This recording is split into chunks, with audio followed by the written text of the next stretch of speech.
All right, and welcome to another episode of the Vampire Priest. I'm your host, Father Antonio Rivera. Today, we're just going to do a quick review of The Mandalorian and Grogu.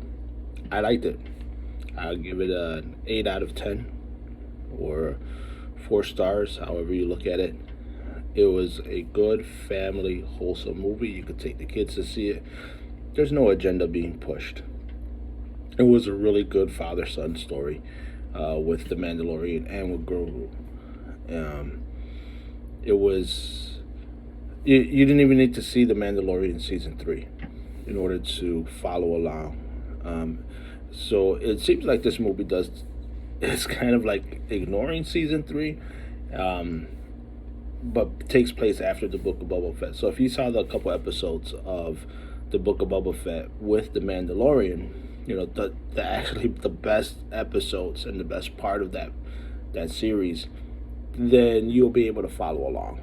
And if you've only left off in episode 2 or season 2 of The Mandalorian, you'll still be able to follow along. At this point, you would have already figured out that Grogu is back. It's a very fast pace. There are a couple scenes, though. There's one scene in particular that reminded me of a Batman movie. It could have easily been a Batman. It's a bar scene, and the scene where they go to the moon looking for a hut. It had a Blade Runner feel to it. So it did have a really good futuristic, distant feel to it, while at the same time having a lot of action.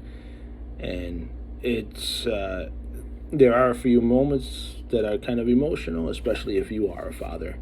And that's going to hit you really hard in the feelings. Otherwise, it was a good movie. I put it up there as perhaps one of the best movies that Disney did of Star Wars, which doesn't say a lot because there's Rogue One. I still say Rogue One is their top best one. This one comes in as a very close second. It's a different pacing, different setting, and different context. Again, this one is very much father and son storyline. So if that appeals to you, you're a family man, or you're a family woman, you want to take your kids to go see a good wholesome movie, or if you want to see a good wholesome movie yourself without all this agenda being shoved down your throat, this is the movie for you. It's a really good movie. I highly recommend it.